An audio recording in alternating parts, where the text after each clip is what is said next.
नमो अरिहन्ताणम् नमो सिद्धाणं नमो आयुर्याणम् नमो वज्रायाणम् नमो लोये सवसाहूणम्।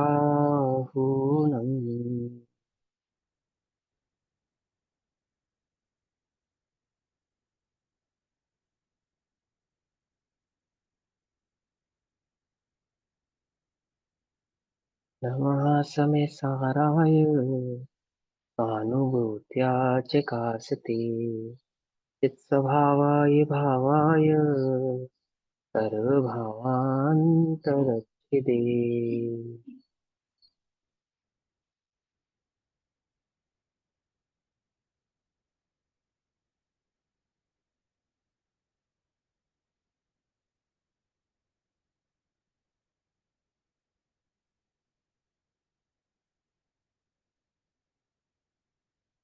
हमारे दोपहरकालीन चर्चा का विषय चल रहा है श्री समय सारजी ग्रंथ।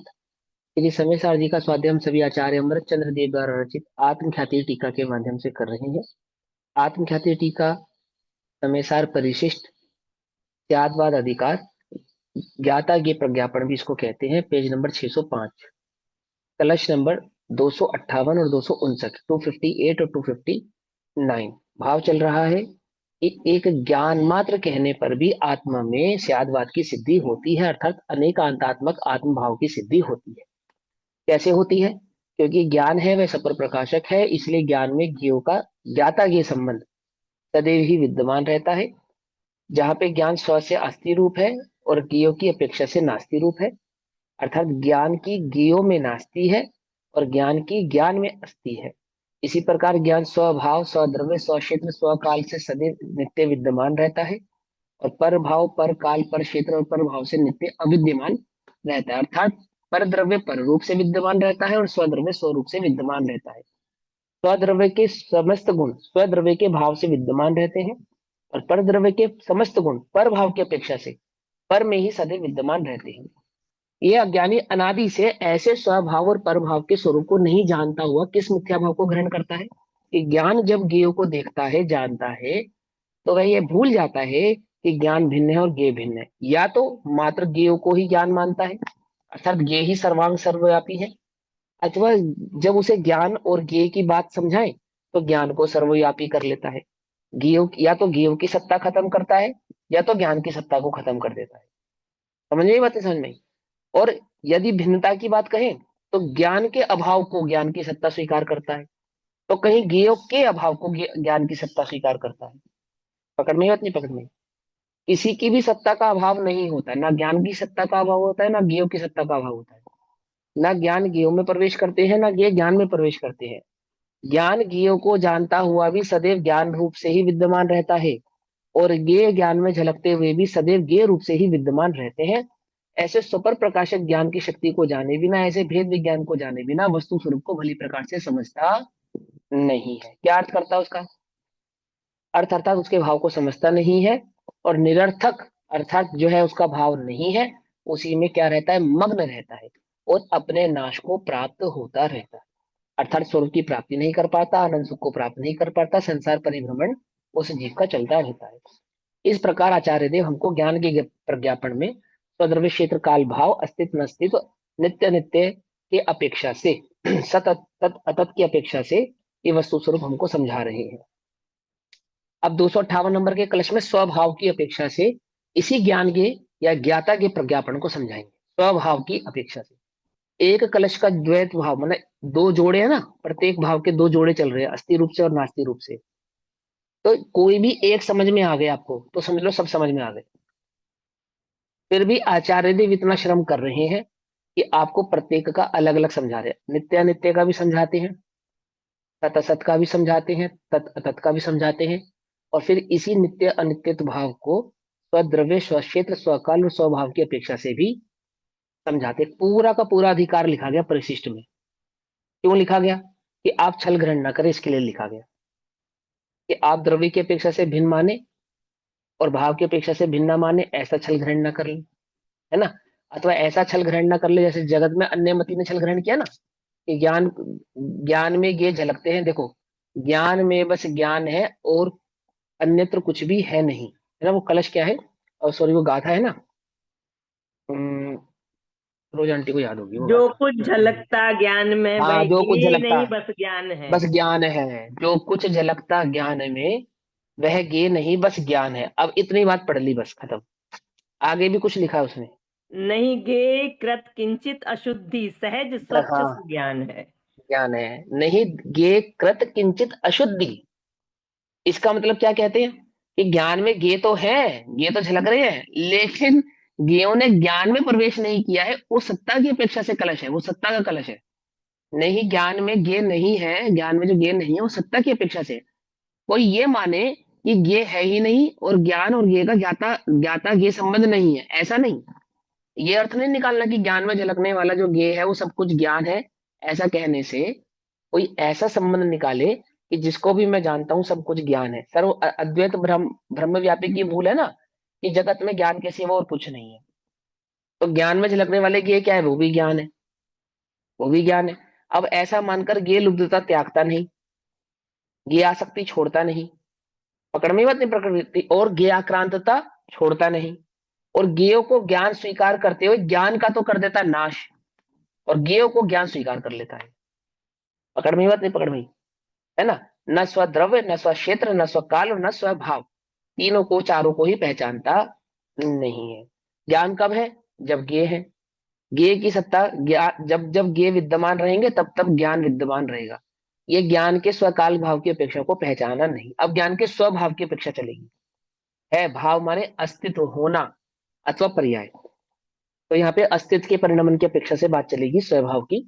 258 और 259 नंबर के कलश में पर्याय क्या के कहते हैं। अपेक्षा पर्याय के अपेक्षा गुणों के अपेक्षा भाव में।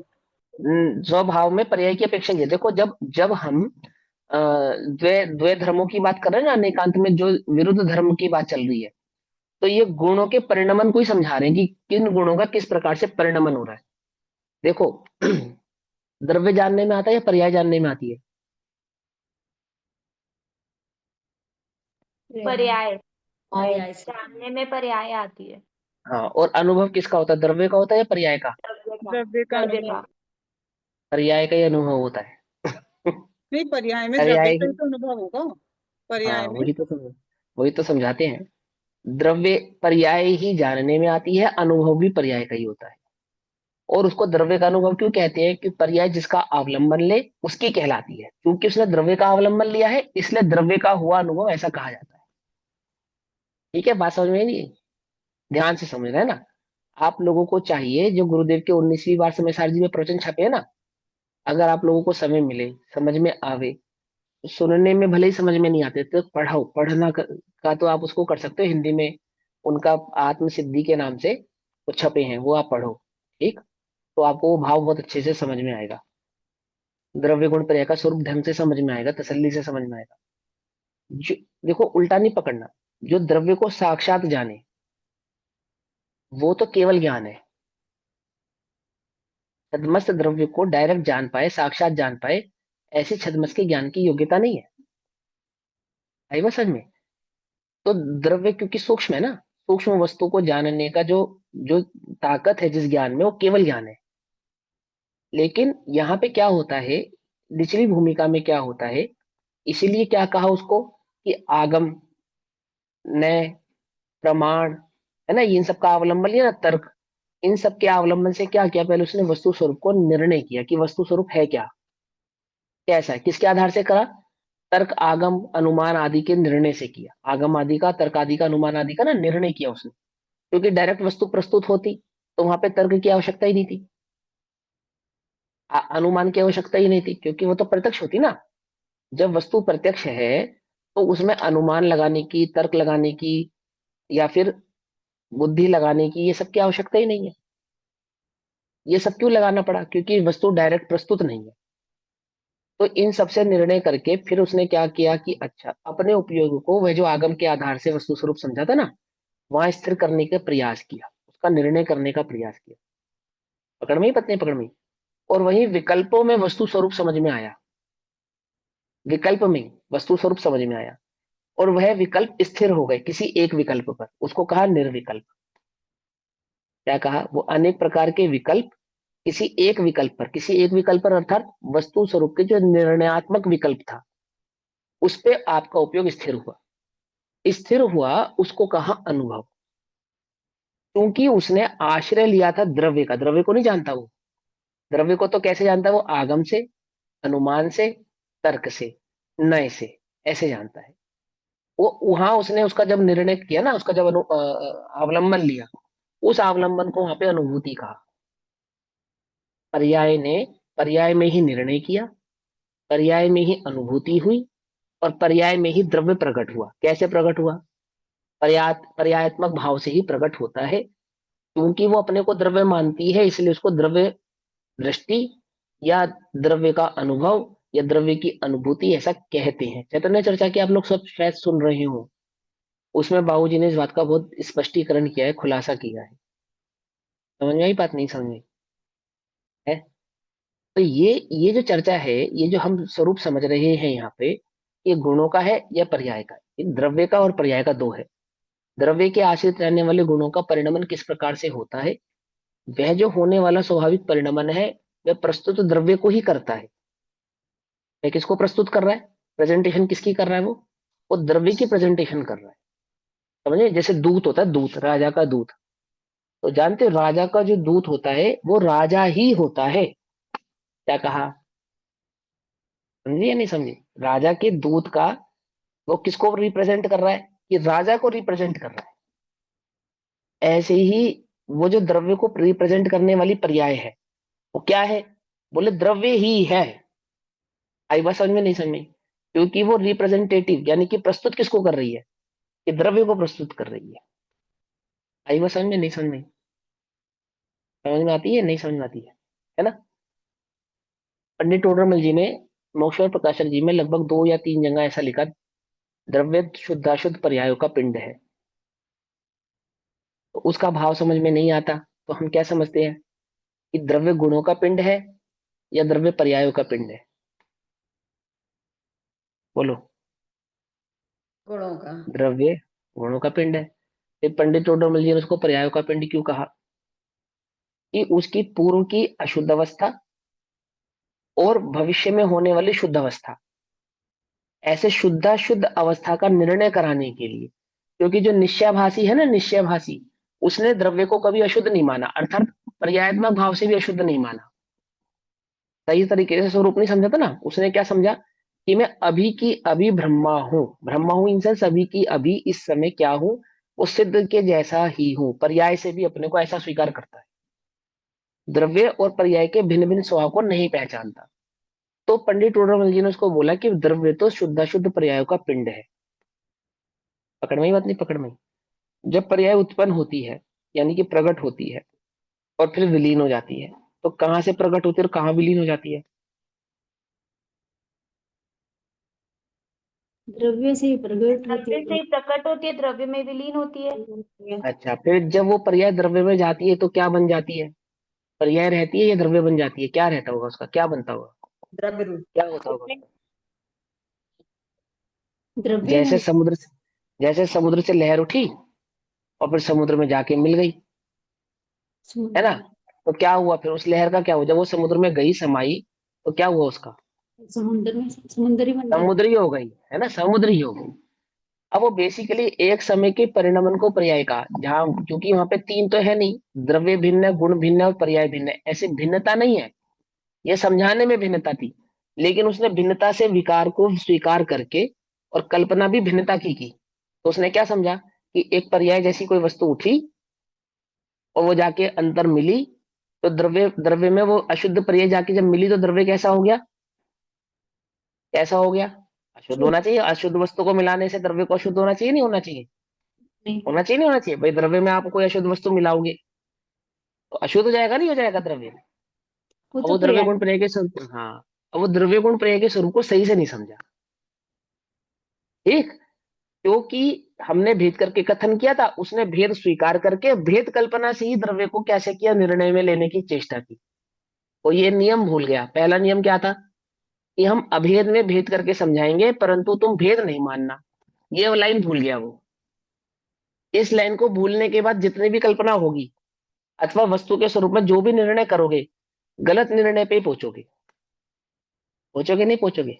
अवाक द्रव्य के परिणमन स्वभाव को पर्याय की अपेक्षा से समझाया, और उसने पर्याय को द्रव्य से कोई भिन्न वस्तु स्वीकार करके, और क्या माना कि जब पर्याय उठी अशुद्ध थी। अब जो शुद्ध वस्तु से उठने वाली पर्याय अशुद्ध होगी या शुद्ध होगी? बोलो। शुद्ध वस्तु से पर्याय निकली शुद्ध ही तो होगी। शुद्ध है, शुद्ध है, शुद्ध ही शुद्ध। होगी। हाँ। शुद्ध ही होगी ना होगी। समझे नहीं समझे? तो जिसके जहां से उठी थी शुद्ध, फिर बीच में ऐसा क्या हुआ कि हो गई अशुद्ध, और फिर जब द्रव्य में गई तो फिर क्या वो हो गई शुद्ध? कि भाई ये तो सिर्फ भेद कथन है, ऐसा होता नहीं है। हाँ, मतलब इसको हम संसार अवस्था की हाँ, अपेक्षा और मोक्ष की अपेक्षा से हाँ, बताएंगे तो शुद्ध और अशुद्ध का भेद करेंगे, और मात्र भेद द्रव्य की करेंगे। अपेक्षा से देखेंगे तो शुद्ध ही पर्याय निकल रही है, जो हो रहा है वो वो तो शुद्ध। बस वही है।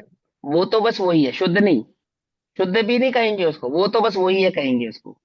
माने बस द्रव्य द्रव्य के मात्र शुद्ध, से। हाँ, आपेक्षित कथन। जब हम उसमें शुद्धता, शुद्ध और अशुद्ध शुद्धता दो भाव कह रहे, अशुद्धता की अपेक्षा से कथन है ना। अपेक्षा थे, हाँ, हाँ। अपेक्षा है। अपेक्षा है वो। ठीक है ना। क्योंकि उसने स्वभाव का आश्रय नहीं लिया था इसलिए अशुद्ध कहा। क्योंकि वो स्वभाव का आश्रय यानी प्रेजेंट किसको करा, उस पर्याय ने जब वो प्रकट हुई तो उसने रिप्रेजेंट किसको किया। पकड़ में मत देखो, आंखें तो यही रहती हैं, आंखें तो किसी की बदलती नहीं। ये रहते हैं चरम चक्षु, है ना। ये चरम चक्षु जिसकी जिस पे दृष्टि डाले, अब जिस भाव से दृष्टि डाले उस इन नेत्रों का वैसा ही भाव नाम पड़ जाता है। जैसे किसी को विकार की दृष्टि से देखो तो आंखें गंदी है ऐसा कहते हैं, है ना, और अच्छी दृष्टि से देखो तो सज्जन है ऐसा कहते हैं। अब बोलो आंखों का क्या दोष? आंखों ने तो जैसे विकार की दृष्टि से देखा था ऐसे ही सज्जनता की दृष्टि से देखा, ऐसे ही है ना। आंखों ने तो कुछ गड़बड़ नहीं की। तो जो दृष्टिपात हुआ, उस दृष्टिपात में अशुद्धता क्या थी और शुद्धता क्या थी? कि वो अंतरंग में जो आश्रय लिया था ना, जिस परिणाम का आश्रय लिया था, उस आश्रय लिए हुए परिणाम की अपेक्षा से आपके किए गए दृष्टिपात में शुद्धता और अशुद्धता का भेद हो जाता है। बात पकड़ में? आपके मन के परिणाम की अपेक्षा से। ऐसे ही वो जो प्रेजेंट हुई, वो पर्याय जो प्रकट हुई, उसने प्रेजेंट किसको किया? यदि उसने स्वभाव को ही प्रेजेंट किया तो वो शुद्ध कहलाती है, और उसने स्वभाव को प्रेजेंट नहीं किया तो वह शुद्ध कहलाती है। बेसिकली वो जो पर्याय का परिणमन है वो द्रव्य का ही परिणमन है। गुण नहीं परिणमते, गुण के परिणमन में पूरा द्रव्य ही परिणमता है। इसका वाक्य ही है। किसका किसका कहा हुआ वचन है ये गुरुदेव का वचन है। क्या? गुण नहीं परिणमते। जब गुण परिणमते हैं तो पूरा द्रव्य ही परिणमता है। क्या कहा? इसका क्या मतलब है? इसका मतलब यह है कि द्रव्य गुण पर्याय तीन नहीं होते। हम तीन अपेक्षाओं से उसकी चर्चा तो करते हैं, परंतु क्या नहीं है? तीन नहीं है, एक ही है। पकड़ में ही बात नहीं? पकड़ में? उसी द्रव्य को प्रेजेंट यानी कि तत्काल के परिणमन से कहते हैं तो पर्याय कहते हैं। उसी द्रव्य को स्वभाव की अपेक्षा से कहते हैं तो गुण कहते हैं, और उसको अखंड कहते हैं तो द्रव्य कहते हैं। क्या कहा? समझ में आई बात? नहीं समझ में आई? समझ में आती है? मैं पुरुष हूं, पति हूं, पिता हूं या पुत्र हूं, है कि वास्तव में तो पुरुष हूं। ध्यान से समझना। क्योंकि पिता, पति और पुत्र तीनों में मेरी एक बात तो कॉमन रहने वाली है ना, पुरुषत्व तो कॉमन रहने वाला है। तो वास्तव में तो पुरुष ही हूं, और तीन अलग अलग अपेक्षाओं से तीन अलग अलग नाम हो गए। ऐसे वास्तव में तो वो द्रव्य ही है। उसी द्रव्य को प्रेजेंट से कहते हैं तो पर्याय, उसी द्रव्य को स्वभाव से कहते हैं ना, गुणों की अपेक्षा से कहते हैं ना कि क्या क्या क्वालिटीज है उसके अंदर, तो गुण। और वैसे वो क्या है कि वो है तो बस वही है, द्रव्य मात्र द्रव्य और कुछ नहीं। सत्तावलोकन मात्र है। क्या है? जीव है, बस खत्म बात। कुछ बात समझ में आती है? नहीं समझ में आती? आती है ना। एक चैतन्य चैतन्य पुरुष का अनुभव किया तो कैसे अनुभव किया? गुण का अलग, पर्याय का अलग, द्रव्य का अलग, ऐसे किया? ऐसे तो नहीं किया, है ना। तो द्रव्य दृष्टि क्यों कहा उसको? क्योंकि द्रव्य कहने में गुण और पर्याय का भेद नहीं है, वहां भेद नहीं है वहां। द्रव्य ने ही द्रव्य का अवलंबन लिया, लेकिन अवलंबन लिया तो पर्याय के ऊपर बात चली गई। और द्रव्य को जो, जब द्रव्य को पहचानेंगे तो कैसे पहचानेंगे? अभी थोड़े दिन पहले पूछा सिद्धि की कक्षा में भी समझाया था मैंने आपको कि जो गुणी होता है, गुणी उसकी पहचान किससे होती है? गुण से होती है। गुण से होती है, गुणों से। हाँ, ये न्याय है, ये न्याय है, इसको कभी नहीं भूलना। देखो इसमें आपको, अभी रुको, बात किया हमने क्या ना, याद हो जाएगा आपको, इसके लिए बताता हूँ।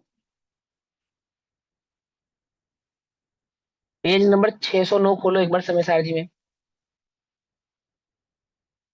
ये कलश, कलश नंबर 236, ओ सॉरी 263, 263 नंबर के कलश के बाद कोई प्रश्न उत्तर है ना? 263 कलश आ गया, कलश के बाद प्रश्न उत्तर आएंगे। नन वेकनांत में स्त्यापि ऐसे लिखा है ना, मिल गया सबको? तो देखो इसमें क्या लिखा है, अम, इस लक्षण की प्रसिद्धि से क्या प्रयोजन है? मिल गया, मिल गया, मिल गया प्रश्न। इस लक्षण की प्रसिद्धि से क्या प्रयोजन है, सबको मिल गया है ना? तो क्या लिखा उत्तर में, जिसे लक्षण अप्रसिद्ध हो, अर्थात जो लक्षण को नहीं जानता, ऐसे अज्ञानी जन को लक्ष्य की प्रसिद्धि नहीं होती, अर्थात वस्तु की प्रसिद्धि नहीं होती। ठीक।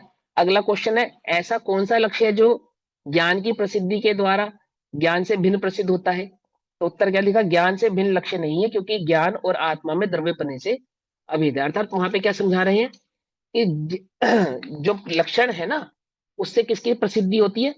लक्ष्य की प्रसिद्धि होती है। गुण से गुणी की प्रसिद्धि होती है। देखो उसमें संस्कृत में सबसे ऊपर लिखा हुआ है, लक्षण प्रसिद्धया लक्ष्य प्रसिद्ध्यर्थम, लिखा? मिला? नहीं मिला? 263, 263 नंबर के कलश के बाद संस्कृत में प्रश्न है ना, उसमें क्या लिखा, लक्षण प्रसिद्धया और लक्ष्य प्रसिद्ध्यर्थम, अर्थात लक्ष्य की प्रसिद्धि के लिए लक्षण की प्रसिद्धि होना अनिवार्य है। क्या कहा? गुण, गुण से किसकी प्रसिद्धि होती है? गुणी की प्रसिद्धि होती है। क्यों? क्योंकि गुण और गुणी कोई दो थोड़ी ही है, दो थोड़ी है, एक ही है। आप गुण की दृष्टि करोगे तो किसकी दृष्टि होगी? गुणी की दृष्टि होगी, है ना? आगे बात समझे? अब दूसरा प्रश्न, गुण की दृष्टि कैसे होगी, बिना पर्याय के हो जाएगी क्या? कैसे मालूम चलेगा कि ये ज्ञान गुण है? कि ज्ञान ज्ञान ज्ञान ज्ञान ज्ञान रूप परिणमित होना पड़ेगा ना, तभी पता चलेगा ज्ञान गुण है। तो वहां वो गुण की प्रसिद्धि कौन करता है? पर्याय। वो पर्याय करती है। आई समझ में? नहीं समझ में आई? क्या समझ में आया? कि पर्याय, गुण और गुणी, ये तीन थोड़ी है। ठीक है। हम तो समझाने की अपेक्षा से उसमें तीन भेद करते हैं, समझे? और तुम तीन स्वीकार कर लेते हो, तो तुम्हें वस्तु समझ में नहीं आएगी। आएगी समझ में? नहीं आएगी? नहीं। अगर तुम तीन स्वीकार करोगे तो समझ में नहीं आएगी। हाँ, तीन की अपेक्षा से समझकर एक ही स्वीकार करोगे, अभेद, तो वस्तु तुरंत समझ में आएगी। उसमें क्या देर है फिर? तो वस्तु तुरंत, क्योंकि वैसा ही स्वभाव है ना वस्तु का, उसमें तीन भेद नहीं है, हम तीन भेद करके बतला रहे हैं। पकड़ में आई बात? नहीं पकड़ में आई? है ना? तो क्या है, अभी हम गुणों की चर्चा कर रहे हैं, पर्याय की चर्चा कर रहे हैं? अरे द्रव्य की चर्चा कर रहे हैं। हाँ, गुण और पर्याय की अपेक्षा से कर रहे हैं, अपेक्षा है वो, समझे या नहीं समझे? ऐसा। तो क्या कहते हैं, सुनो, पेज नंबर 258, ओ सॉरी कलश नंबर 258 और 259। तो 258 नंबर का कलश पहले पढ़ते हैं। अभी तक के जो कलश पढ़े वो समझ में आ गए? तो बस ये तो फिर चुटकियों में समझ में आ जाएगा। फिर क्या, एक कलश समझ में आ जावे, जो दो जोड़े का एक भाव है, तो सारे समझ में आ जाएंगे, 14 के 14 कलश समझ में आ जाएंगे, कोई मुश्किल नहीं है। ये जो अभी विश्रांत, हाँ हाँ बोलिए बोलिए। ये जो अभी लक्षण वाली बात बताई, ये तो वही वाली बात है ना कि हमें लक्षण से वस्तु को सिद्ध करना, मतलब आत्मा लक्षण, आत्मा को जानना है तो उसके लक्षण से जानना है, मतलब जिसमें तीनों दोषों से हाँ, और करके। लक्षण माने पता है क्या होता है? लक्षण माने पर्याय ही होता है। द्रव्य का लक्षण प्रसिद्ध करने वाली पर्याय ही है। हाँ, वो समझे सारी नहीं? पर्याय आ जाएगी क्योंकि वो गुण पर्याय गुण है, हाँ। पर्याय में वे है। हाँ, लक्षण अब ये वाले तो, गुण नहीं लेंगे। हाँ गुण है ना, लेकिन ये लक्षण जो गुण को प्रसिद्ध करे वो कौन है? वो पर्याय है। तो कहीं गुण लेंगे, कहीं पर्याय लेंगे लक्षण को। हाँ, अब वो, अब है तो वो एक ही है, अभी तो समझाया, है तो वो एक ही, विवक्षा भेद है कि हम उसको परिणमन की अपेक्षा से कहते तो पर्याय कहते हैं, स्वभाव की अपेक्षा से कहते तो गुण कहते हैं। आश्रय की अपेक्षा से कहते तो द्रव्य कहते हैं। जहाँ जैसी अपेक्षा लगे उस अपेक्षा से उसको गुण और पर्याय का भेद दे देंगे। कहते, हाँ, लेकिन है वो एक ही। जो पर्याय है वो एक गुण, वो द्रव्य से भिन्न है क्या, कि द्रव्य से भिन्न नहीं है। ऐसा होने पर भी पर्याय की दृष्टि नहीं करना, क्योंकि पर्याय की दृष्टि माने भेद की दृष्टि। एकमात्र द्रव्य की दृष्टि ही अभेद की दृष्टि है। बोले क्यों? क्योंकि द्रव्य में गुण और पर्याय समाहित है, परंतु पर्याय में ना गुण समाहित है ना द्रव्य समाहित है। भेद कर करके लाए हो ना आप। बोलो, केले समेत छिलके को केला कहते हैं, मात्र छिलके को केला नहीं कहते हैं। क्या कहा? कुछ बात समझ में नहीं? केला निकाल दो आप और छिलका रख दो, तो कोई उसे केला कहेगा? आप कभी कहोगे केला रखा है? छिलके को कभी आपने कहा कि केला रखा है? कभी नहीं कहा। हाँ, लेकिन केले के साथ छिलके को अवश्य ही केला कहा जाएगा, नियम से कहा जाएगा, यही नियम है।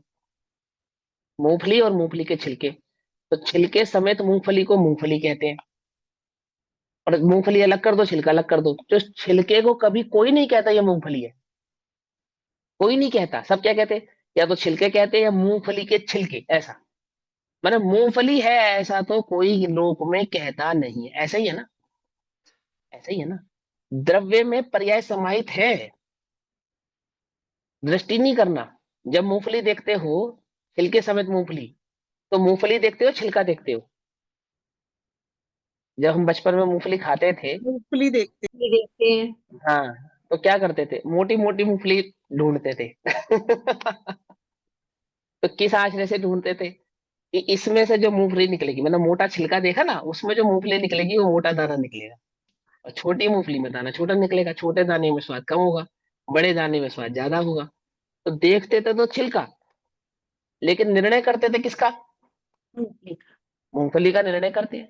देखते तो वो छिलका, निर्णय करते हो केले का। ऐसा निर्णय करते हो ना, भैया ये केला बढ़िया साफ सुथरा बढ़िया मस्त लग रहा है छिलके से, तो अंदर का माल भी बढ़िया हो। ऐसे निर्णय करते नहीं करते? तो ऐसे ही पर्याय की चर्चा इतना कर रहे हैं, इजी निर्णय तो कर भी लेते। द्रव्य को, हाँ, वो भी द्रव्य को समझाने के लिए। और जब द्रव्य कहा है, तो पर्याय बिना का तो है ही नहीं, उसका तो हमने स्वीकार किया ही है ना? लेकिन हाँ, पर्याय की दृष्टि नहीं करते हम।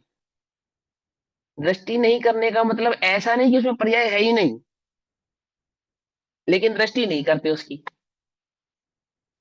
समझ में ये बात? नहीं समझ में? और छदमस तो एक बार में एक को ही जानेगा, या तो द्रव्य को जानेगा या तो पर्याय को जानेगा। तो जब द्रव्य की दृष्टि करेगा तो पर्याय क्या होगा? पर्याय का क्या होगा? गुण हो जाएगी, बस खत्म बात। करनी थोड़ी पड़ेगी, वो तो है ही। वो तो मेरे पास ऐसा मेरा स्वभाव ही है इस समय। स्वभाव इंसान छद्म, मेरी योग्यता ही ऐसी है कि यदि मैं द्रव्य की दृष्टि करूं तो पर्याय आप ही ओझल हो जाती है।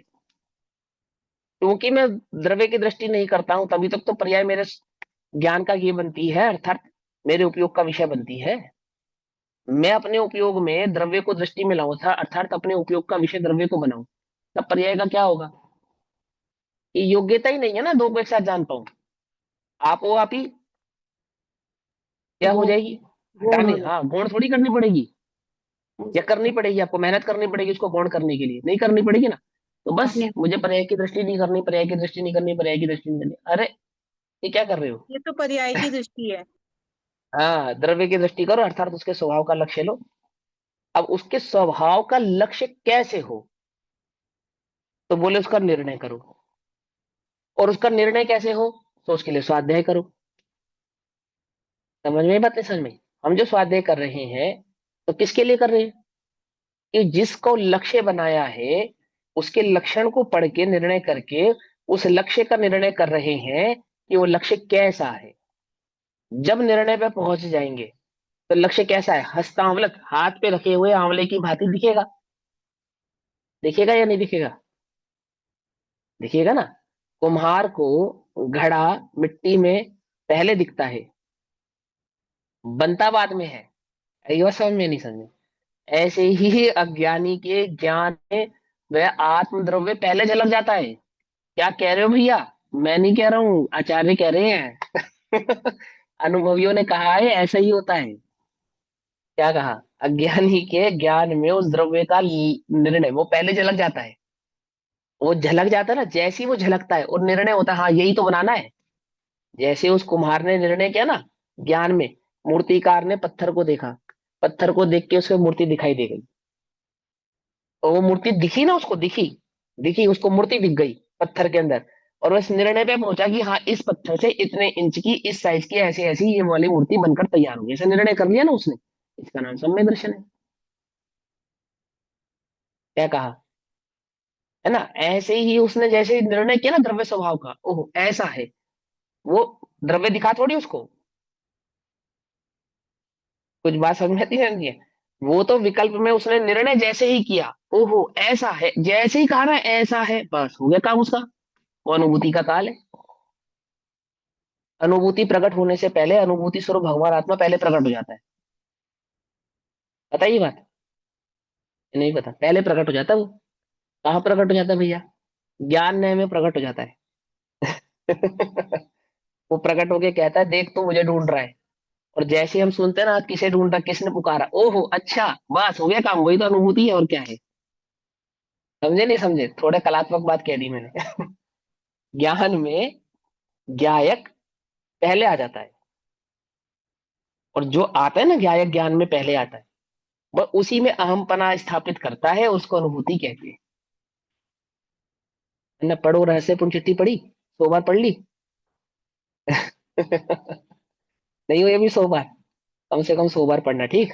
अब वो कोई ये समझे भैया 100 बार पढ़ने में क्या है, वो वाला 100 बार नहीं, जैसे टीचर कहती थी 100 बार लिख के लाओ, ऐसे वाला 100 बार नहीं है ये।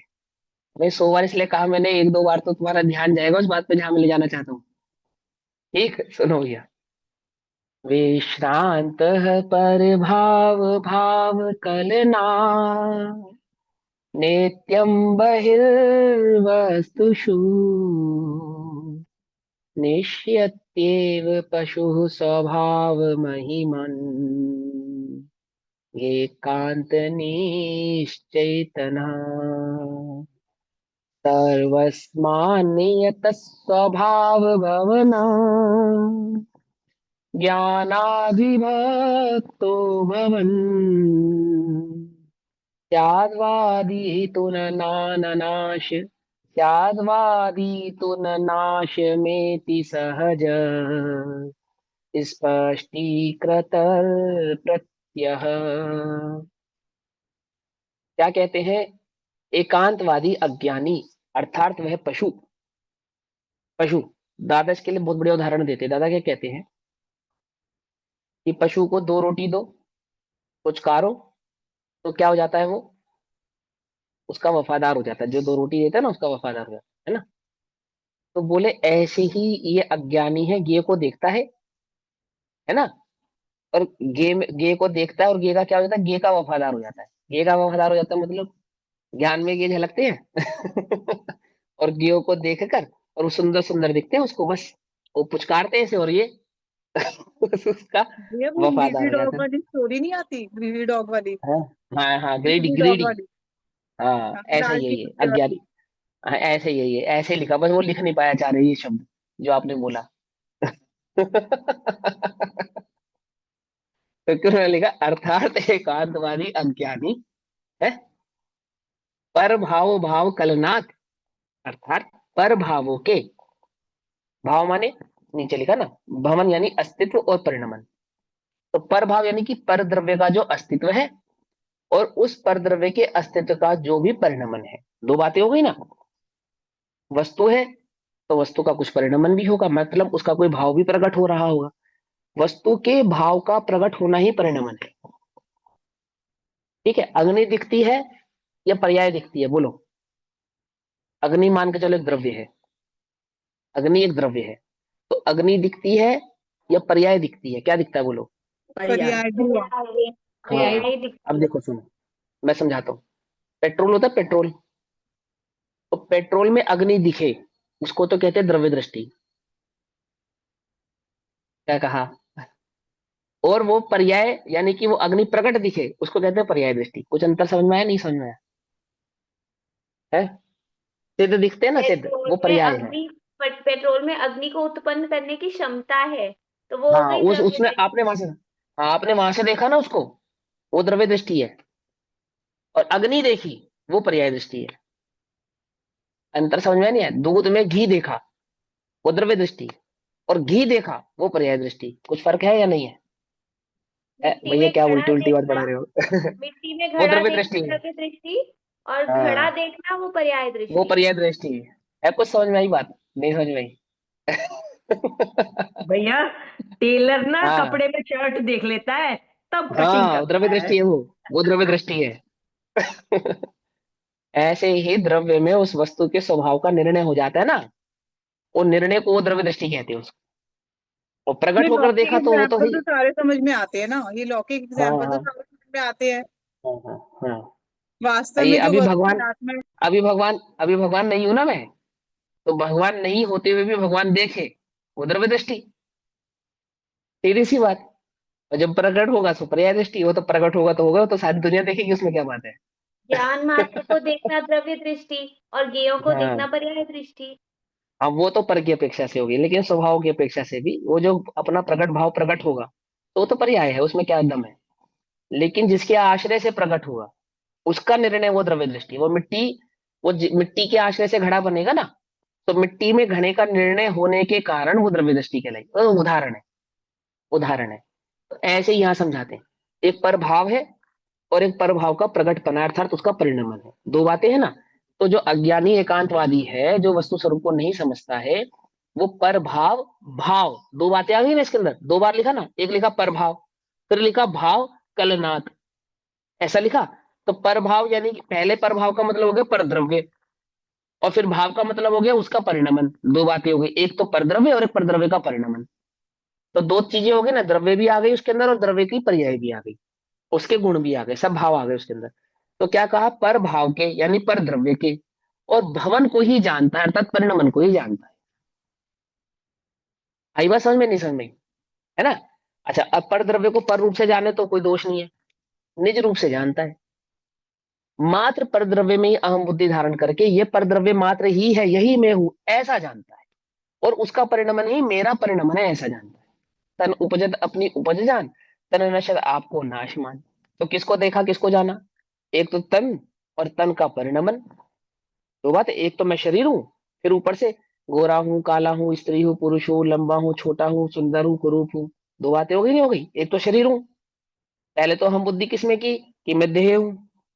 फिर उस देह के परिणमन में कि वो मोटी है तो मैं मोटा हूं, वो पतली है तो मैं पतला हूं, वो लंबी है तो मैं लंबा हूं, वो छोटी है तो मैं छोटा हूं, वो काली है तो मैं काला हूं, वो सुंदर है तो मैं सुंदर हूं। तो पहले अहम बुद्धि यानी कि पहले द्रव्य, और फिर उस द्रव्य का परिणमन। तो पर द्रव्य को देखा और उसके परिणमन को देखा, उसमें क्या करी उसने, अहम बुद्धि धारण करी।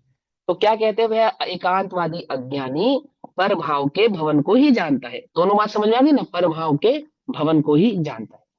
इस प्रकार पर भाव से ही अपना अस्तित्व मानता है, आ गई? अर्थात पर से ही अपने अस्तित्व को जानता है और मानता है, उसी में एकत बुद्धि है। पर को जानने के कारण नहीं, पर को जाने और पर को अपना ना माने, ये तो निर्दोष दृष्टि है, इसमें तो कोई आपत्ति नहीं है। लेकिन पर को जानता है और उसमें अपना तो धारण करता है, उसको अपने से भिन्न नहीं जानता है। वो स्वयं को तो जानता ही नहीं, और जिस पर भाव को जानता है उसी में एकत्व भाव को धारण किया, इसलिए उसको पशु कहा। तो क्या कहते हैं, पर भाव से ही अपना अस्तित्व मानता है। इसलिए इसलिए नित्यम वही वस्तुषु विश्रांत, सदा बाह्य वस्तुओं में विश्राम करता हुआ, अटका हुआ, रुका हुआ, है ना, उसके अपने उपयोग को बाहर ही रोके हुए। विश्रांत मतलब रुक गया, ठहर गया। कहाँ ठहर गया? उस पर भाव में ही ठहर गया। ज्ञान में गे झलक रहे थे, ज्ञान को तो देखा नहीं, गे मात्र में ठहर गया। तालाब में दिखने वाले चंद्रमा में चंद्रमा मात्र को देखा, तालाब को तो देखा ही नहीं, उसको तो स्वीकार ही नहीं किया। तालाब भी है ऐसा कोई निर्णय नहीं है। क्या मात्र दिखा उसको? चंद्रमा मात्र दिखा। पकड़ में ही बात, नहीं पकड़ में ही? है ना? तो क्या करा उसने, सदा बाह्य वस्तुओं में विश्राम करता हुआ, ज्ञान सदैव ज्ञेयों में विश्राम करता हुआ। कैसे करते हो आप ज्ञेयों में विश्राम? बोलो, कभी ज्ञेय को ज्ञेय कहते हो, कभी ज्ञेय ये को तो ज्ञान कहते हो। हाँ, और विश्राम ज्ञेयों में ही करते हो। सुख बुद्धि कहाँ है, ज्ञान में या ज्ञेयों में? बोलो। अब ज्ञेयों को ज्ञान बनाया, और उसमें सुख बुद्धि तो तेरी पहले से ही थी ज्ञेयों में, नाम ही तो मात्र बदला तूने, नाम ही तो मात्र बदला। कुछ बात समझ में नहीं आई? तो ज्ञेयों में क्या नहीं है? कि ज्ञानाकार ही है, ये सारे ज्ञानाकार ही है। कब है ज्ञानाकार? देखो ज्ञानाकार का मतलब क्या होता है, सुनो। आकार का मतलब क्या होता है, मैं सबको बता चुका हूँ, मैं पूछ लूं स्वरूप, अपनी मर्जी से पूछ स्वरूप, लेता हूँ। अरे स्वरूप। भैया रुक जाओ, आपको पता है, मुझे पता है आप लोगों का शिक्षण बहुत तेज है। ठीक है, चलो अब बता दिया ना स्वरूप। तो ज्ञानाकार का मतलब होता है ज्ञान स्वरूप, ज्ञान स्वरूप की दृष्टि होना, उसको कहते हैं ज्ञानाकार। ठीक है ना। और ज्ञेय स्वरूप की दृष्टि होना उसको कहते हैं ज्ञेयाकार। तो ज्ञान में ज्ञान स्वरूप की दृष्टि हुई है या ज्ञेय स्वरूप की दृष्टि हुई है, कैसे निर्णय होगा बोलो? जब ज्ञान स्वरूप की दृष्टि होगी तो ज्ञान भाव का आनंद आएगा ना, अनुभव होगा ना। अब दृष्टि तो करो आप ज्ञेय की और कहो उसे ज्ञान। अब आप निर्णय कर लो, आपका ज्ञान ज्ञानाकार है या ज्ञेयाकार है।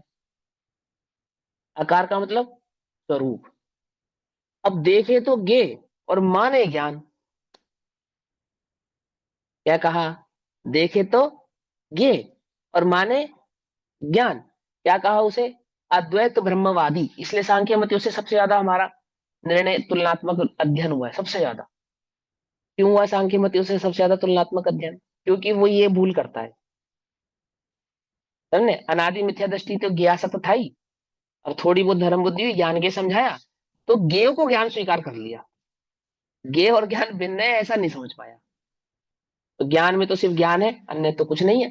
तो ज्ञान में जो भी झलक रहा है सब ज्ञान ही झलक रहा है। अब दिख रहे हैं ज्ञेय, अब ज्ञान में ज्ञेय क्यों झलकते हैं?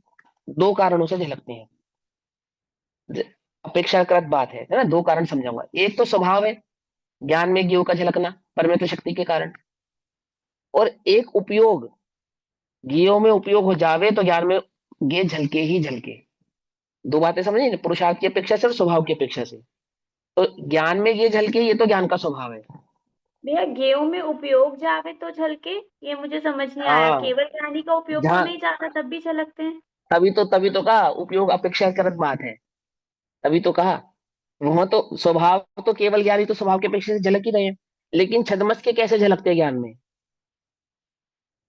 तुम्हारे ज्ञान में ये कैसे झलकते झलकता हैं, है, कब माने? हैं? अपनापन करता है तब झलकते हैं। उपयोग जाता है तब झलकते हैं, तब कहा झलके है, समझना। पंडित टोडरमल जी ने लिखा ना, बैंड बाजा भी बजता हो सो उपयोग नहीं जाता, माने उसका कुछ ज्ञान नहीं है। वो बैंड बाजा भी बजता हो सो उसका कोई ज्ञान नहीं है। जब एकाग्र स्वरूप एकाग्र में, माने जब उपयोग स्वरूप में एकाग्र होता है, तब बैंड बाजा भी बजता हो तो उसका ज्ञान नहीं होता। ज्ञान नहीं होता मतलब अर्थात उपयोग उस वहां नहीं जाता। तो जहां उपयोग नहीं की गया वह ज्ञान में है या नहीं है? तो बोलो नहीं है। है तो सही स्वभाव की अपेक्षा से, लेकिन पुरुषार्थ की अपेक्षा से क्या कहा? नहीं है। पकड़ में ही नहीं पकड़ में, कोई वस्तु तुम्हें नहीं मिली तो तुम्हारे लिए नहीं है, बात खत्म। हमने तो जी सारा ज्ञान, बाजार ढूंढ लिया, हमें तो कहीं नहीं मिली। भैया ज्ञान का स्वभाव तो स्वपर प्रकाशक हो गया ना, ये अपेक्षा हाँ हो वो गई तो, कि हाँ ये वो तो तो, स्वपर हाँ प्रकाशक, वो वो तो तो झलकेंगे ही। और झलकेंगे वो ही, हाँ। उपयोग जहाँ लगेगा है ना, वहां उसको अकॉर्डिंग वो बता रहे दृष्टि का विषय बनेगा, हाँ ऐसा। तो ये अब आप तो इतनी इतनी सारी कक्षा ले चुके हो तो छल ग्रहण नहीं करोगे, इसलिए मैं इस तरह की बातें कर रहा हूँ। है ना। शुरुआत में मैंने इस तरह की बात नहीं कही, लेकिन क्यों नहीं कही? क्योंकि पहले ज्ञान और ज्ञेय के स्वरूप का भली प्रकार से ज्ञान हो जाना चाहिए तब। ऐसा नहीं है कि उपयोग आत्मा में है तो उस समय ज्ञेय नहीं झलक रहे, झलक रहे, परंतु उस समय वहां उपयोग वहां नहीं है। अर्थात ज्ञान, ज्ञान का जो उपयोग है ना, ज्ञानोपयोग जिसको कहा, स्थिरता, वह रमणता नहीं है। रमणता कहाँ है? स्वभाव के प्रति है। तो आपने कहा कि ज्ञान में ज्ञेय झलक रहे हैं और ज्ञानाकार ही है, तो कब है ज्ञानाकार? कब है ज्ञानाकार? जब ज्ञान की दृष्टि होगी, उपयोग अपने हाँ, में। तब की दृष्टि तब वो होगी। ज्ञानाकार कहलाएगा। ठीक है ना। जब ज्ञेय की दृष्टि होगी तो ज्ञेयाकार ही कहलाएगा, ज्ञानाकार नहीं कहलाएगा। हाँ, सत्ता की अपेक्षा से ज्ञान में ये कभी भी प्रवेश नहीं करते, स्वभाव की अपेक्षा से ज्ञान में ये कभी प्रवेश नहीं करते, द्रव्य क्षेत्र काल और भाव की अपेक्षा से ज्ञान में ये कभी भी प्रवेश नहीं करते हैं, और ना ही ज्ञान ज्ञेयों में कभी प्रवेश करता है। ये बात तो पक्की हो गई, ये तो आपने निर्णय कर लिया। अब अनुभव कैसे करेंगे? ज्ञान की दृष्टि करेंगे तो अनुभव होगा। ये तो आपके ज्ञान को निर्मल करने के लिए, सहज करने के लिए, शांत करने के लिए, ये लुब्धता छुड़ाने के लिए, ये आक्रांतता से बचाने के लिए ये सारा आपको निर्णय करा दिया। क्योंकि आप ज्ञान की दृष्टि नहीं कर पा रहे थे, मात्र ज्ञेय की दृष्टि में अटके हुए थे। क्या लिखा? वह एकांतवादी वस्तु स्वरूप को नहीं जानने वाला सदा बाह्य वस्तु में विश्राम करता हुआ। कैसे करते हैं हम बाह्य वस्तु में विश्राम? बोलो, अभी आप कहाँ विश्राम कर रहे हो? बोलो, कहाँ उसको विश्राम कर रहे अपना हो? कि मानकर, भैया हम ये कहाँ मेरे विश्राम कर रहे है, हैं? हम ये तो मैं बैठे हैं यहाँ पे पढ़ रहे हैं। हाँ, सुबह से कमर दर्द हो रही है, फिर विश्राम विश्राम विश्राम तो भी करेंगे क्लास के बाद। क्यों? कि भैया वहां जहाँ तेरी एकत्व बुद्धि है उसको विश्राम कहते हैं। ठीक है ना, जहाँ एकत्व बुद्धि है उसको क्या कहा? विश्राम का। देखो, तुम छाया को देख के रुकते हो या छाया तुम्हें देख के रुकती है? बोलो। पथिक, धूप में चलता हुआ पथिक छाया का निर्णय करके रुकता है, या जहां वह रुकता है वहीं छाया आ जाती है? बोलो, कहाँ आती है छाया? विश्राम तुम करते हो या छाया करती है? जहाँ ना, वहाँ रुकता है वहीं पथिक छाया रुक स्वयं जाती करता है ना। होगा। है एक सेकंड, क्या? एक एक करके। जहाँ पे पथिक जहाँ पे रुकेगा वो रुकता है वही छाया रुकती है। छाया रुकेगी। अरे गड़बड़ कर दिया तुमने। प्रश्न मेरा समझ नहीं पाए, कोई बात नहीं, मैं दोबारा पथिक बतला रहा हूँ। स्वयं रुकता है छाया जहाँ को छाया देखकर। होएगी वहीं पथिक रुकेगा। हाँ, ऐसा। नहीं समझे आप, वो पथिक की छाया समझ रहे हो, कोई बात नहीं। माने वो कोई परछाई धूप समझ में चल रहे रहा हैं, है। वो हाँ, वो परछाई परछाई समझ से। रहे हैं। हाँ नहीं, हाँ, कोई बात नहीं। फिर से बताना क्या पूछा था आपने? हाँ हाँ, अरे बतला रहा हूँ भैया, सुनो। एक तो परछाई है, पथिक की परछाई है, उसकी बात नहीं कर रहे हैं। कोई धूप में चलता हो, क्लांत हो गया यानी कि थक गया है, तो विश्राम करने के लिए वो क्या ढूंढता है? छाया ढूंढता है ना, कोई शेड, छाया भरा स्थान बिल्कुल ढूंढता है सही। ना। शेड। है ना, कि पेड़ ढूंढे या छाया का स्थान ढूंढे, कोई एक जगह ऐसी ढूंढे जहां पे उसको छाया मिल सके, क्योंकि जो क्लांति है वो धूप के कारण है। तो प्रश्न ये है कि जहां पथिक रुकता है वहां छाया आ जाती है, या जहां छाया होती है वहां पथिक रुकता है? विश्राम कहाँ करता है जाके? जहाँ छाया छाया का निर्णय करके, हाँ, वहां जाके रुकेगा ना। समझे नहीं समझे? ऐसे ही पर में विश्राम करने का अर्थ क्या हुआ? कि तू पर में रुक गया जाके, पर में अटक गया जाके तूने। है ना, जैसे पथिक ने छाया का निर्णय किया और छाया में जाके ठहरा, जहां वो ठहरा वहां थोड़ी छाया आती है। या जी जहां तुम ठहर गए और वहीं तुम पर में विश्राम हो गए, नहीं। उपयोग जहां है वहीं पे उसका विश्राम यानी कि ठहराव है। तो उसने पराशक्ति के कारण पर में विश्राम हुआ, और जब स्व और पर का भेद विज्ञान प्रकट होगा और जब मैं पना स्व में स्थापित होगा, तब विश्राम कहाँ कहलाएगा? तब स्वभाव में विश्राम कहलाएगा, सिंपल। है ना। तो क्या कहा? सदा बाह्य वस्तुओं में विश्राम करता हो, सदा, ऑलवेज। अनादिकालीन मिथ्या दृष्टि हमेशा से कहाँ अटका हुआ है? बाह्य पदार्थों में अटका हुआ है, गे बुद्धि में अटका हुआ है। स्वभाव मही मनी एकांत निश्चितेन निश्चेतना, अपने स्वभाव की महिमा में अत्यंत निश्चेतन, अर्थात कोई ज्ञान नहीं है अपने स्वभाव का, अपने स्वभाव की महिमा का, अपने स्वभाव के स्वरूप का। कोई कोई ज्ञान नहीं है, निश्चेतन। निश्चेतन अर्थात ज्ञान ही नहीं है। निश्चेतन किसको कहते हैं? जहाँ चेतना ना, उसको निश्चेतन कहते हैं। समझे नहीं समझे? अर्थात वस्तु स्वरूप अपने स्वभाव का ज्ञान नहीं है, तो अपने स्वभाव के प्रति क्या हो गया? निश्चेतन हो गया। है ना। निश्चेतन अर्थात जड़ वर्तता हुआ, है ही नहीं, है ही नहीं, जड़ वर्तता हुआ। निश्यति एवं अर्थात नाश को प्राप्त होता है, पर में अटकता हुआ नाश को प्राप्त होता है। अपने भाव को, अपने स्वभाव को भूल गया और पर के स्वभाव में अटका हुआ अपने नाश को प्राप्त होता है। त्यागवादी तो नियत स्वभाव भवन ज्ञानात सर्वस्मात विभक्त भवन, अपने नियत स्वभाव के, ऑलवेज रहने वाला जो मेरा ध्रुव स्वभाव है, नियत अर्थात ध्रुव, नियत ध्रुव स्वभाव के भवन स्वरूप, कैसा? नियत, जो सदैव ही ध्रुव पने से प्रकट है, परिणमित है। कैसा परिणमन है? ध्रुव स्वभाव से ही परिणमित है। स्वभाव से ही मैं कैसा हूं? ध्रुवपने से। और वह ध्रुवपना कैसा है? ज्ञान के कारण। है ना, ज्ञान के कारण सब परभावों से भिन्न वर्तता हुआ। उसका लक्षण कैसा है? जैसे उसने निर्णय किया अपने स्वभाव का कि अन्य सब परभावों से भिन्न वर्तता हुआ, अत्यंत भिन्न। बाकी सब जड़ और ये चेतन, तो भिन्न है या नहीं है? सारा जगत जड़ है, मैं मात्र चेतन हूं, और वह चैतन्य भाव में मात्र वर्तता हुआ। सहज स्पष्टीकृत प्रत्यय, जिसने सहज स्वभाव का प्रतिरूप ज्ञातृत्व स्पष्ट प्रत्यक्ष अनुभव रूप किया है, अर्थात जिसने अपने चैतन्य ज्ञान स्वभाव भाव का अनुभव किया है, संवेदन किया है। ऐसा होता हुआ, और अनुभव कैसा किया? पर से विभक्त यानी पर से भिन्न, विभक्त किया ना उसने, अलग करता हुआ, अपने को पर से भिन्न अनुभव किया है, अपनी सत्ता का, अपने भाव का, अपने स्वभाव का पर के भाव स्वभाव से बिल्कुल भिन्न अनुभव किया, मिलाकर अनुभव किया, ऐसा नहीं, मिलाकर अनुभव किया ऐसा नहीं। पकड़ में मत। देखो मैं मनुष्य हूं, जब मैं ऐसा कहता हूं तो जानते हो इसमें क्या अनुभव करता हूं? जब मैं कहता हूं मैं मनुष्य हूं, तो इसमें स्त्री और पुरुष, अन्य सारे जगत के स्त्री और पुरुष गर्भित हो जाते हैं, हो जाते नहीं हो जाते, हो जाते नहीं हो जाते, हाँ। अब एक ऐसा मनुष्यपना अनुभव करना जहां पे मैं, एकमात्र मैं तो रहूं मनुष्य, और अन्य सभी के सभी जड़ लगे। कुछ बात समझ में आई या नहीं? एक मैं तो लगू जीव, और जगत के अन्य सभी क्या लगे? जड़ लगे। अभी समझो, देखो 40,000 मुनिराजों का संघ, 20,000 मुनिराजों का संघ, 700 मुनिराजों का संघ है ना, अकंपनाचार्य का, ध्यान कर रहे हैं शास्त्रों के साथ उपसर्ग के काल में। अपने को तो अनुभव कर रहे चेतन, और अपने समक्ष बैठे मुनिराज को जानते हैं जड़। क्या कहा? समझे या नहीं समझे? अपने अपने समक्ष मुनिराज बैठे ना, उनको जड़ जानते हैं, अपने को चेतन जानते हैं। उपयोग बाहर आवे तो उनको भी चेतन जानते हैं, अपने को भी चेतन जानते हैं। लेकिन स्वभाव का अनुभव करें तो एक अपने को तो जाने चेतन, और अन्य सभी को क्या जाने? जड़। कुछ बात समझ में आई? हाँ, ऐसा ऐसा अपने चैतन्य स्वभाव का पर से विभक्त अनुभव किया है जिसने। जगत में एक मैं चेतन मात्र हूं, अन्य जगत में कोई अन्य कोई चेतन है ऐसा उपयोग में ही नहीं है।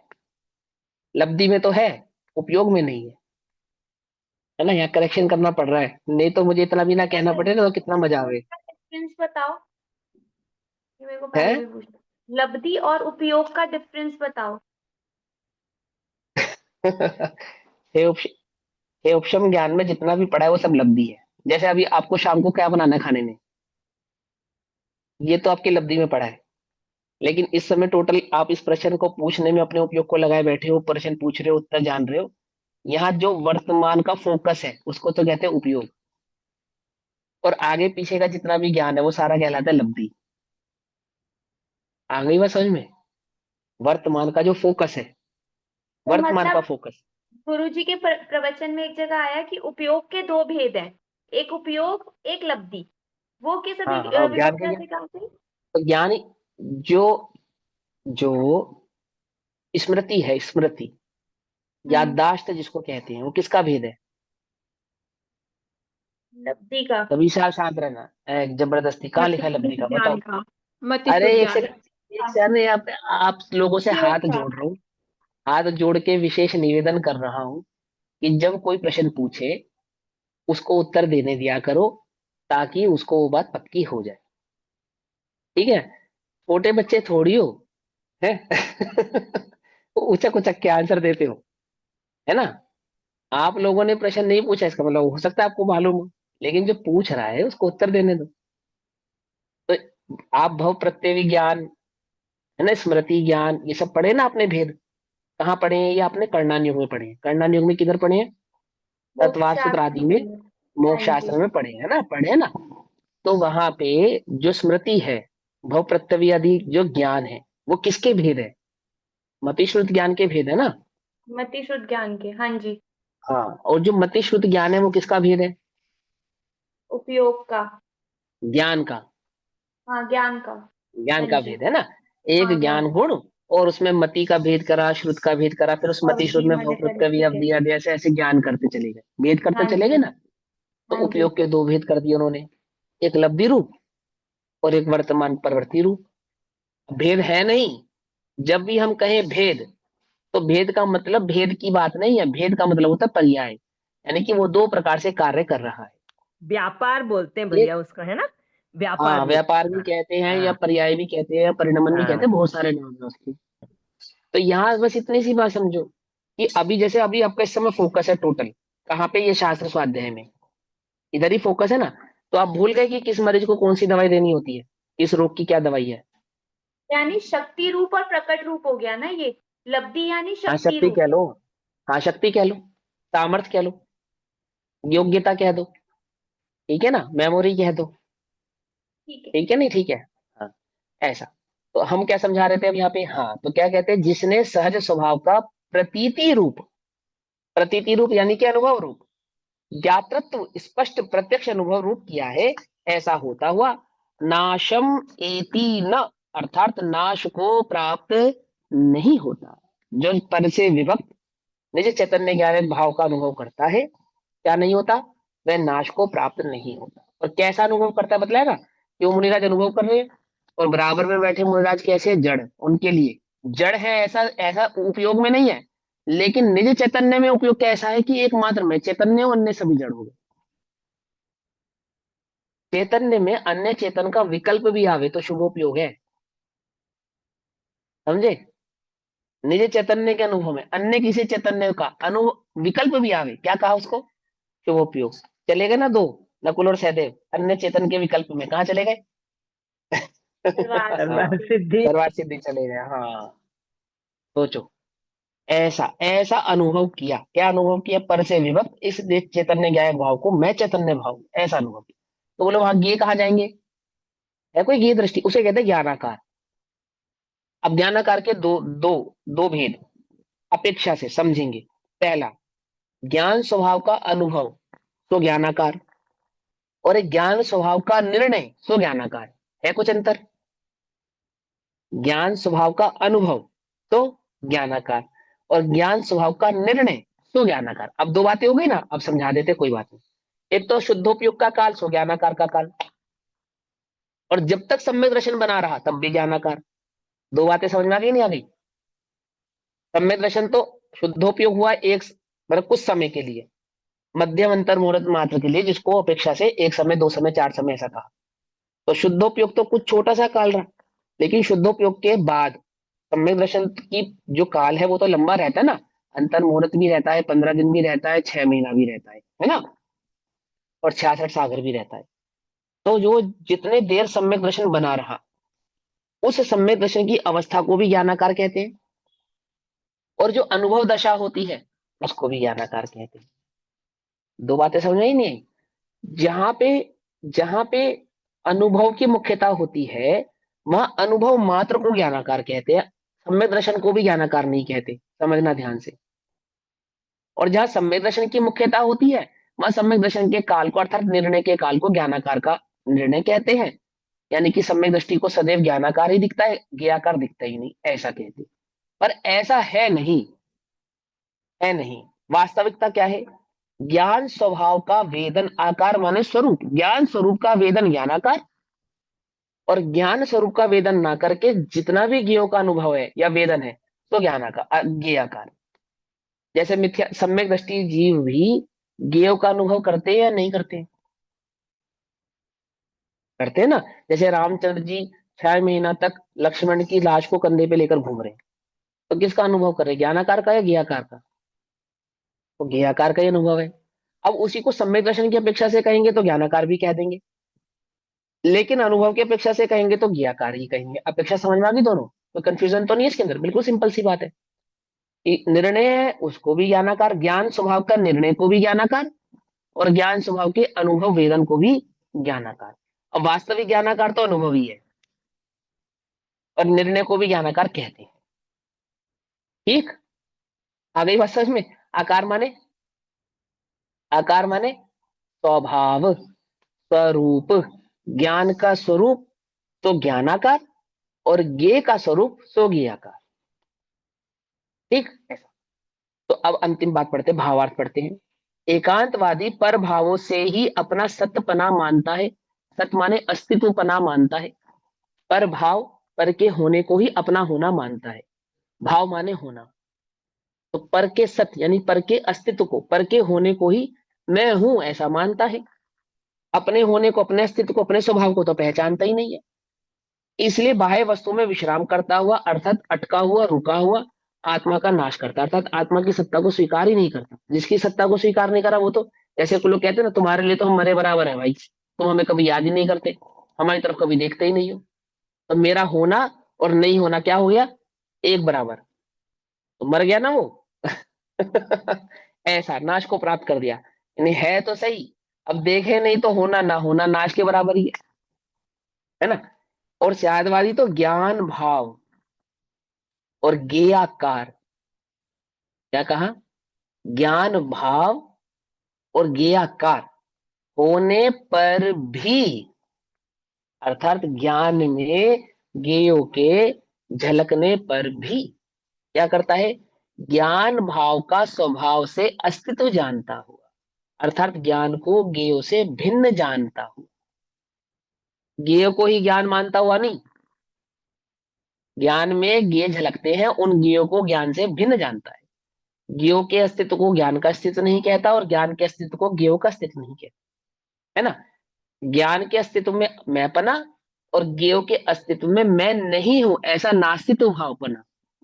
ठीक, स्वभाव से अस्तित्व जानता हुआ, ज्ञान स्वभाव का स्वभाव से अस्तित्व जानता हुआ, आत्मा का अर्थात अपना नाश नहीं करता, जो ऐसे ज्ञान के संबंध को पहचानता है।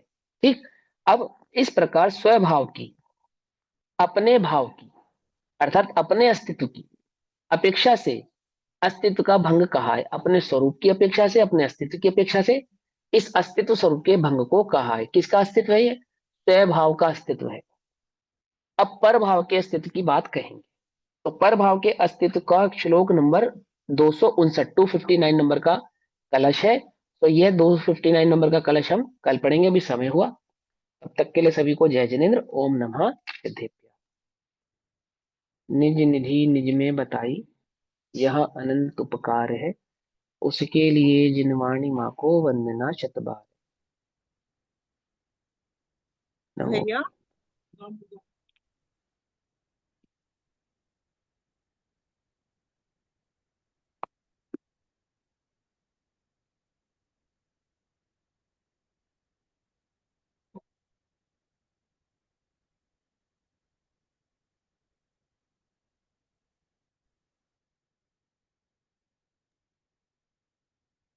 मुझे भी ये पूछना था हाँ दीदी। कि ये जो 10 प्रकार के आप पूछो। सम्यक के भेद होते हैं, तो ये कारण हम्म, की अपेक्षा से होगा ना कि ये कारण होते हैं, मतलब वो जो जीव की योग्यता होती है वो तो उस समय जो जिस समय होनी है उस समय होती ही है। प्रकट प्रकट होने के कारण की अपेक्षा से, निमित्तों की अपेक्षा से। हाँ, कारण अपेक्षा से होगा ना कि इस समय ये वाला हाँ कारण होगा बाहर में 10 प्रकार हाँ के हाँ, सम्यक निमित्त का। की अपेक्षा से। हाँ हाँ, ठीक है। भैया हमने वो चलो, अर्थ हाँ पर्याय और बोलो। व्यंजन पर्याय का पढ़ा था ना, जब हमने ये पढ़ा था बहुत सारी अर्थ पर्याय को समूह को हमने व्यंजन पर्याय बोला ठीक है है। ना। तो मिथ्यात्व और ये जो राग द्वेष और पाप पुण्य कषाय आदि की जो पर्याय है, इन सब की पर्यायों का जो अर्थ समूह की जो बहुत सारी पर्याय, क्योंकि एक एक समय की पर्याय तो अर्थ पर्याय हो गई, बोलता था जाओ।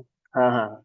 और लेकिन बहुत इन्हीं के ही बहुत सारे गुणों, इन्हीं के ही बहुत सारे समूह, तो वो व्यंजन पर्याय हो गई। तो हम ये जो द्रव्य पर्याय लेते हैं, जो दो दो द्रव्यों की मिली जुली पर्याय है, तो ये थोड़ा ना अर्थ पर्यायों का समूह है, ये व्यंजन पर्याय है। ये देखो, व्यंजन दो, पर्याय है। सुनो सुनो, जैसे द्रव्य की जो पर्याय है, तो अनंत गुणों की पर्याय है ना, उसी को तो द्रव्य की पर्याय कहेंगे ना। पहले द्रव्य, पहले एक गुण की पर्याय, फिर हाँ, एक गुण के साथ अनंत गुणों की पर्याय, तो अनंत गुणों की एक साथ पर्याय वो किसकी, वो द्रव्य की निजी पर्याय हो गई।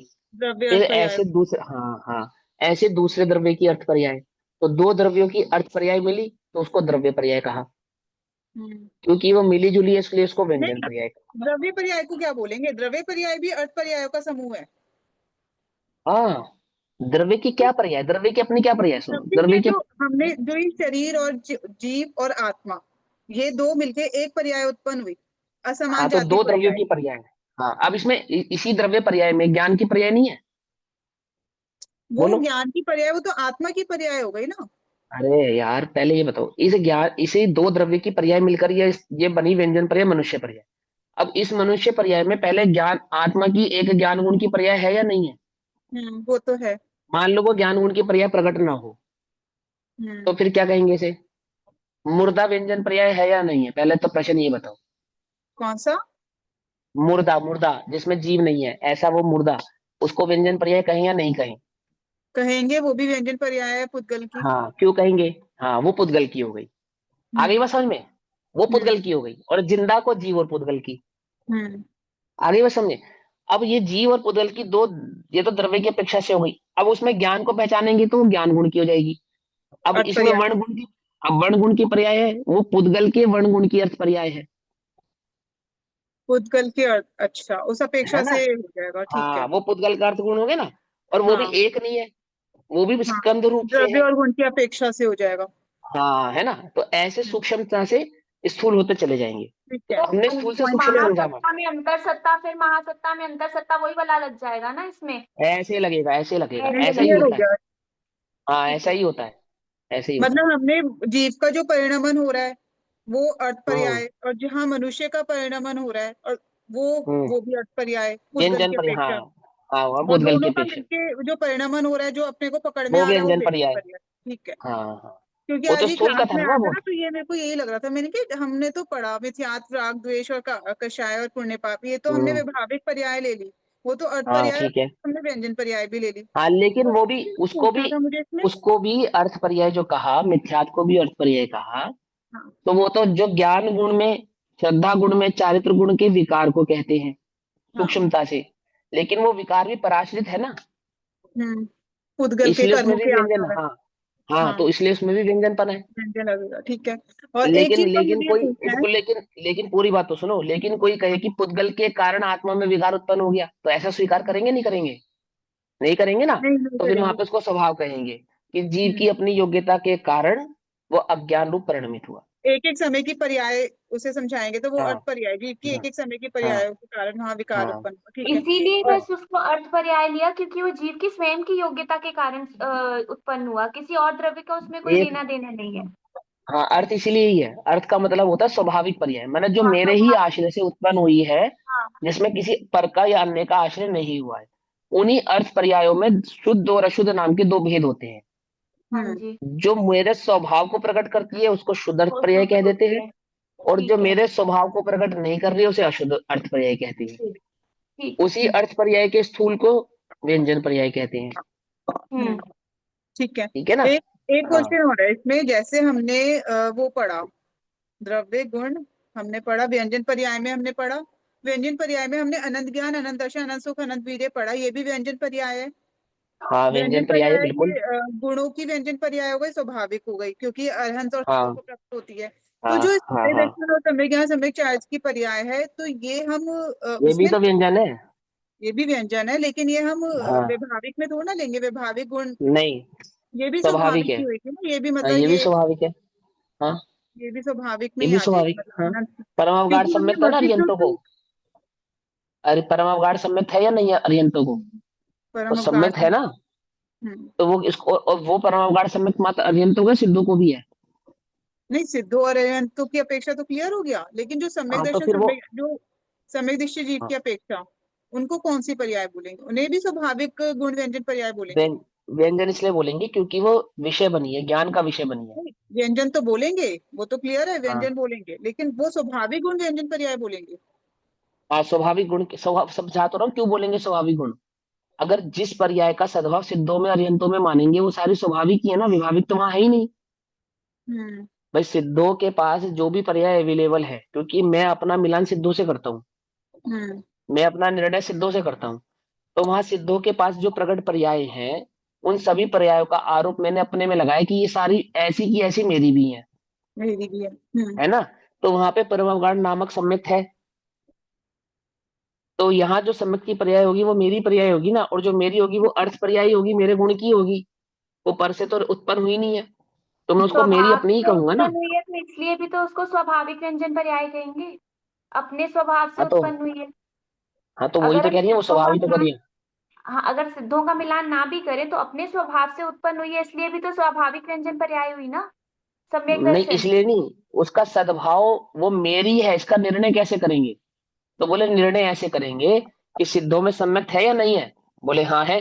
तो इसलिए यहाँ पे भी जो सम्यक था वो मेरा ही है, हम्म, क्योंकि वो मेरा छूटेगा नहीं ना। जो भाग यहाँ छूट जाएंगे वो मेरे नहीं है, और जो मेरे साथ जाएंगे, सदैव मेरे साथ रहेंगे, वो सारे के सारे मेरे हैं। और उसको व्यंजन क्यों कहते हैं? क्योंकि सम्यक दर्शन किसी एक गुण की पर्याय का नाम नहीं है, तीन गुणों की पर्याय का नाम है, दर्शन, ज्ञान और चारित्र, इसलिए उसको व्यंजन कहते हैं। आ गई बात समझ में? या नहीं समझ में आई?